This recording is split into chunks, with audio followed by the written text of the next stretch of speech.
everyone, and welcome to the RDZ Sports Channel with your boy, RDZ. We are in the building. Thank you for tuning in. Please hit the like, share, and subscribe button. Thank you to the ones that recently subscribed to my channel. Enough about you. Please make sure you hit the notification button. Let's rock and roll, baby. We got the Tampa Bay Buccaneers. We're going on the road, baby. We got the Tampa Bay Buccaneers. How y'all feel about that? Hey, what y'all think is going to happen? I need y'all predictions in the comment section. I'm going to give you my prediction by the end of this video. Let's see. You got Jayden Daniels, who's going to make his debut. Luke McCaffrey, Ben Sinnott, all our rookies, Mike Sammerstill, and company will be making a debut, as first-time commanders, first-time NFL debuts. And I can't wait to look at these guys. 4 o'clock start. Well, correct me. 4:25 start. Hey, let's talk about this game. What are the key factors I want to know from you guys? I'm going to give you mine, but I want to know you guys' key factors in the Commanders coming out victorious in this game. Let's start off by talking about my man Todd Bowles and how he's going to try to neutralize Jayden Daniels. We know Mr. Todd Bowles, former Redskin, loved to blitz. He loved to blitz. He's going to send the house, kitchen sink, the toilet bowl, the dogs, the cats, any animals that you may have in your house. He's throwing it at Jayden Daniels in game one. He's got a 10-4 record against rookie quarterbacks. We can't let him get number 11. We're going to keep him at 10-5. We're going to make him 10-5. Anyway, Mr. Todd Bowles and the Tampa Bay Buccaneers went to the playoffs last year. So we're going up against a playoff team. We're going to see where we at right off the bat. Right off the bat. That's what I like. Stiff competition right off the bat. Is they the best in the NFC? No. But they was a playoff team last year. So you got to tip your hat and give your respect to the Tampa Bay Buccaneers. And with that said, they not going to respect our offensive line. Off the break, they're not going to respect our offensive line. We gave up the most sacks last year. We gave up the most touchdowns last year on defense. So why should they respect us? They're going to be coming and test us out. See what we working with. They say Biotish. Well, they didn't say, but the analysts say Biotish, not all that from the Cowboys. If he was all that, the Cowboys would never let him go. Well, I beg to differ. I think the guy, I'm not saying he's a Pro Bowler, even though I think he went to a Pro Bowl. I'm not saying he's a first team, all first team. But I can say he's an upgrade from what we had. And that's all you can ask for. Who is Brandon Coleman? Tampa Bay Buccaneers is going to test him early and often to see where he's at. You know what I'm saying? See if he can hold his own over there. If he can't, it's going to be a long day. Jayden Daniels is going to be running for his life. You got Riley on the other side. Can Riley hold his own? It remains to be seen. We got a lot of question marks going into this game. You know what I'm saying? But me being a home fan, I think me personally, I think the offensive line will be solid against the Tampa Bay Buccaneers. And the reason why I say that, because Jayden Daniels can help those guys out by getting the ball out of his hands, manipulating the pocket, rolling out, gashing them on some of them plays where they got their backs turned. Just make those guys aware and play us honest. That'll take some of the pressure off that offensive line with a strong running game. You got Brian Robinson. So you got the two-headed monsters back there. You know what I'm saying? So you got Eckler, Brian Robinson, pound that rock, throw it to your tight ends, let Ertz. Let those small DBs and once they get to that second level, let them small DBs feel Ertz and Ben Sinnott. They'll get tired and then punish them with that running game. You know what I mean? Play action. That's how you beat the Tampa Bay Buccaneers. You're not going to beat them just dropping back, trying to throw 25 to 35 times a game. No, you got to make them play you honest. You got to kill them on that blitz. You got to hit them with some screen passes. Just get the ball out of your hands quick. Big chunk plays. They'll stop blitzing. They'll stop blitzing early and often. Then they're going to pick and choose when they blitz. They're going to be selective.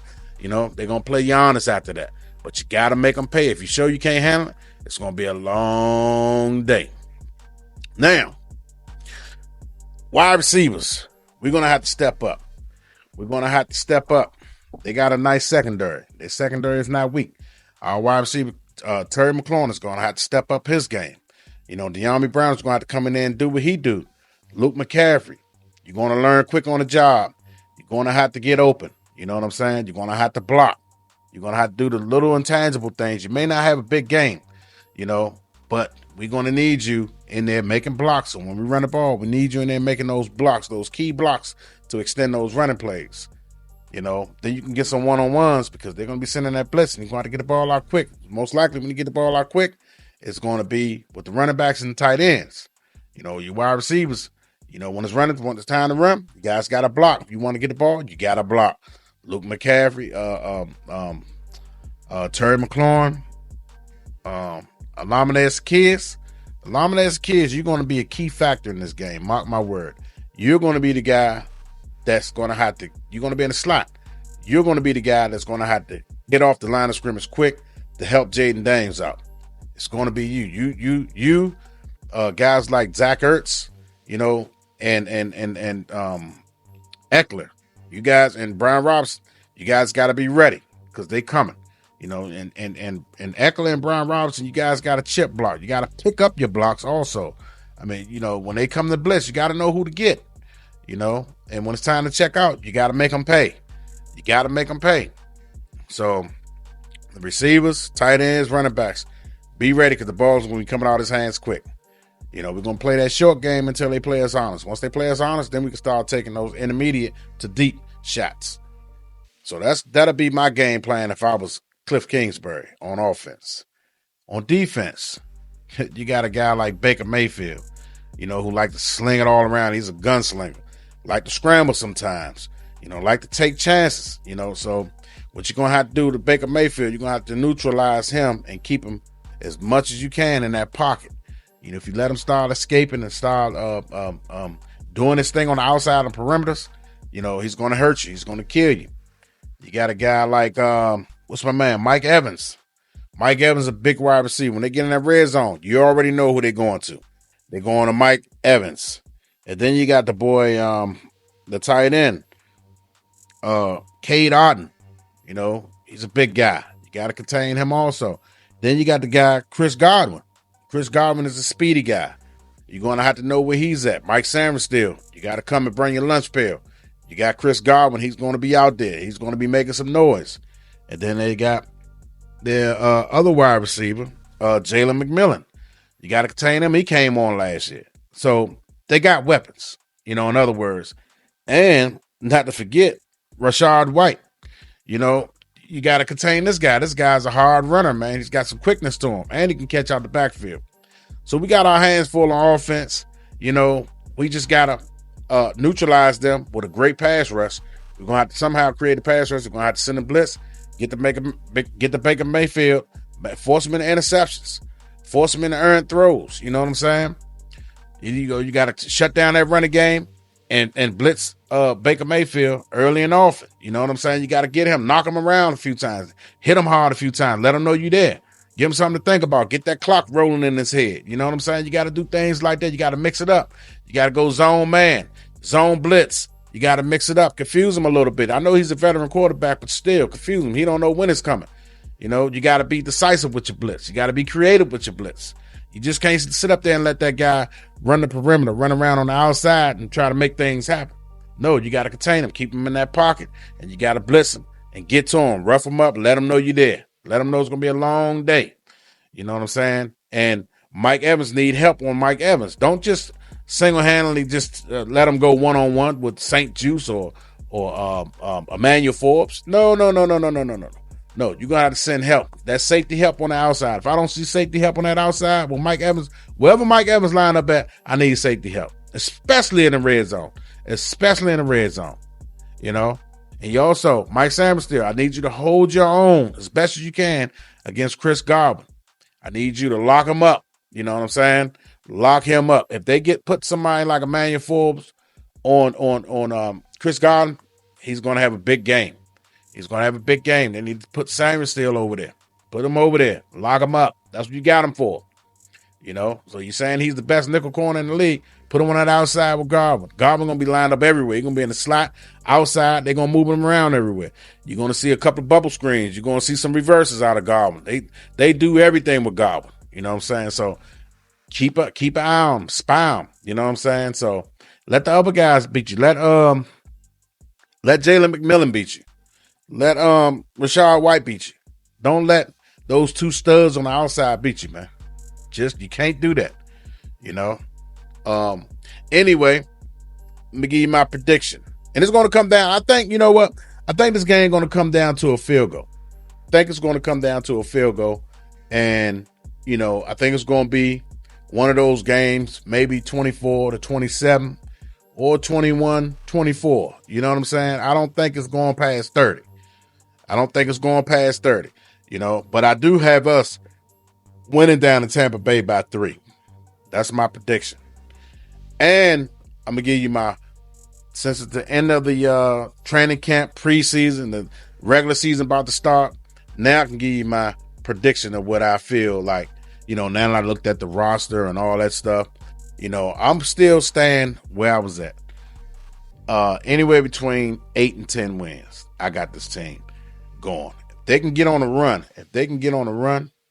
the first 6 or 7 games, if they can, you know, go like at least 5-2, 6-1, or maybe 4-3, you know, because that second half of the schedule is going to be crucial. They're going to have still a couple of games they want to make the playoffs, but I still hold firm at somewhere between 8-9, 9-8, and 10-7. I got them just making the playoffs because I don't think Dallas is going to be strong. I think it's going to be Philly and Washington coming out the East. I think Philly is going to win a division. You know, and they can put them anywhere. They can, you know, they can squeak in there and get that wild card, that wild card spot, you know, and hope for the best after that. But I do got the Washington Commanders getting that last wild card spot. This ain't their year. This not yet. They still got a few more pieces to add. They still need another number 1 cornerback. I think they still need a pass rusher. I think they still need a right tackle. You know, and I still think they need another wide receiver. You know what I'm saying? A true number 2 wide receiver. I just don't see Luke McCaffrey being a number 2 wide receiver. I can see him playing in the slot. I can see him lining up in different places. He's like a utility guy. I don't see him being a sole number 2 starter, every down starter, you know, for an NFL team. I just got this. I just see Luke McCaffrey being a guy that can do it all out there. You don't isolate him and just put him in one spot. I think you need to put him around and line him up in different spots. You know what I'm saying? So still think they need a number 2. De'Ami Brown, he's just not consistent enough, and that's why he's not the star number 2. But I do like what I see in De'Ami Brown. He stepped his game up, and that's the reason why Jahan Dotson was traded to the Philadelphia Eagles.